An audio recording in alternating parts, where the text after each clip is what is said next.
Alors, bonsoir monsieur. Aujourd'hui, nous allons passer à la présentation des différentes étapes pour créer un compte module, c'est-à-dire cette plateforme qui nous sert d'enseignement à distance, qui est d'ailleurs très répandue de nos jours et facilite l'apprentissage que les apprenants peuvent profiter et les enseignants tout de même et ça facilite donc la tâche avec plusieurs autres avantages. Déjà, nous avons à notre disposition, il y a plusieurs méthodes de créer un compte module.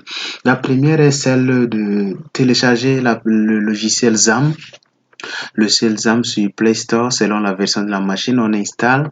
Après quoi, on peut télécharger le logiciel module et là le package on le prend et on insère dans ZAM dans le disque C déjà du logiciel ZAM et par après donc on installe module à partir des ZAM et on l'héberge. Par la suite, on a la possibilité de créer une base de données qui permettra donc de conserver nos différentes données de modules.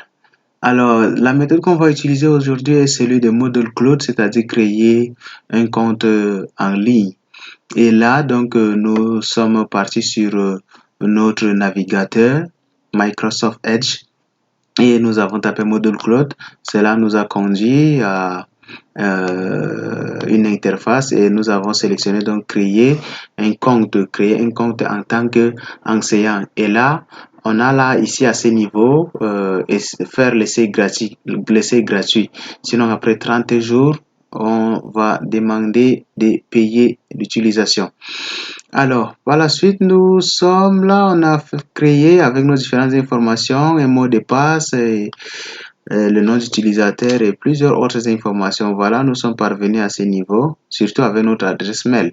Alors, nous sommes parvenus là et on a par la suite créé notre page. Voilà, on a créé notre page qui est là. Là, c'est donc une page administrateur, c'est-à-dire à ce niveau, on peut créer nos différents cours.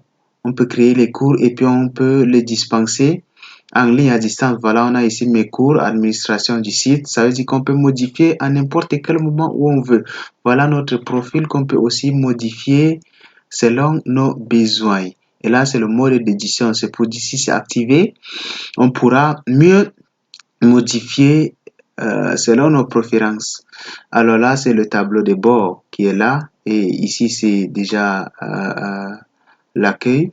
Je crois qu'on l'a déjà observé. Voilà, c'est l'accueil. C'est l'accueil de notre site. Et la suite, nous sommes partis dans My Courses. Et là, qui veut simplement dire mes cours. Et là, à l'avance, nous avons déjà eu à insérer un cours. Voilà un cours qu'on a déjà eu à insérer qui porte sur le network computer ou computer network. Voilà. Et voilà, ici, nous l'avons déjà inséré. Voilà. On clique dessus. On clique et on peut visualiser notre cours. Donc, à travers cela, nous pouvons partager le lien à nos apprenants et ils peuvent donc bénéficier du cours. Voilà le cours qui est là. On a eu à le monter en direct et nous l'avons téléversé dans le logiciel. Voilà. Donc, c'est ainsi de façon brève que se présente donc le logiciel Moodle.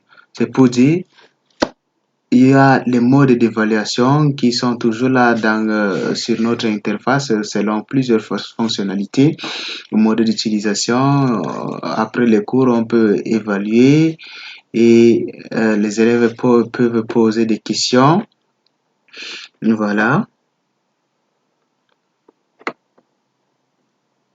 Voilà, à ce niveau, on peut donc partager le lien du cours comme on veut. On peut éditer le cours, on peut supprimer et on peut rentrer en arrière. C'est ainsi que se présente donc de façon bref notre plateforme d'enseignement en ligne. Voilà, merci pour votre aimable